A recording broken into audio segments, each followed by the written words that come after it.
fourth grade, welcome back. We're going to continue with our study of Easter week. We have gotten to the resurrection of Christ, and we're going to take a look at who Jesus showed himself to as after he rose from the dead.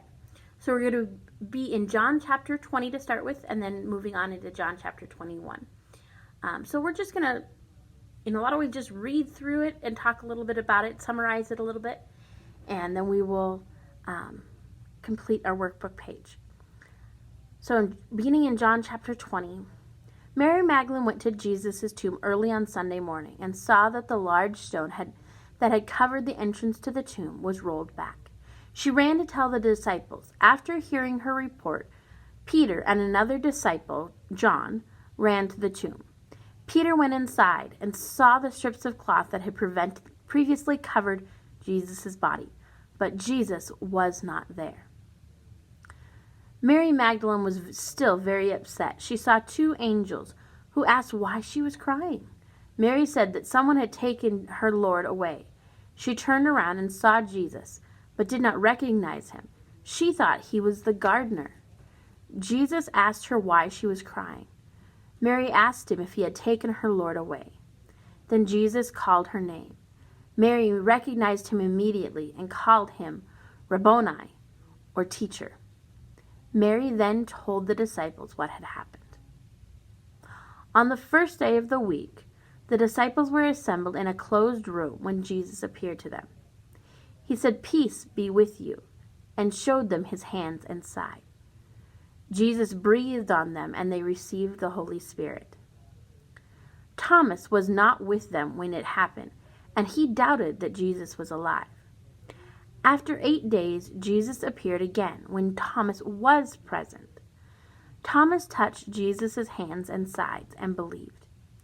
Jesus said that those who had not seen but have believed would be blessed. After Jesus ate breakfast with his disciples, he asked Peter 3 times if Peter loved him. Peter said, "Yes, Lord, you know I do." And Jesus told him to feed his lambs and tend his sheep.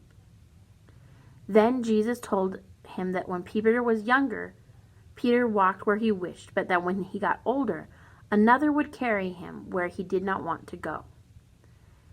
This prophecy of Jesus hinted at the way Peter would die. Then Jesus said to Peter, "Follow me."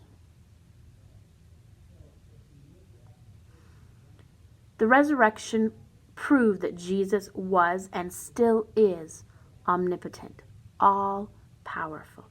He demonstrated his power over death. He was not just a good man wrongly put to death. He died for the sins of the world. And his death meant that all people who are all born in sin could be reconciled with God. They could now have a relationship with God because they could be made righteous by accepting forgiveness through Jesus' selfless sacrifice.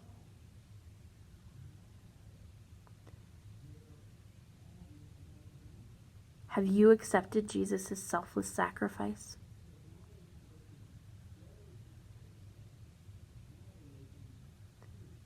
If you haven't done that, before you start your workbook page, take a minute. Pray and accept Jesus' sacrifice made for you. And then believe, because he is risen, just as he said. So complete your workbook pages, 115 and 116, and we'll see you on Monday.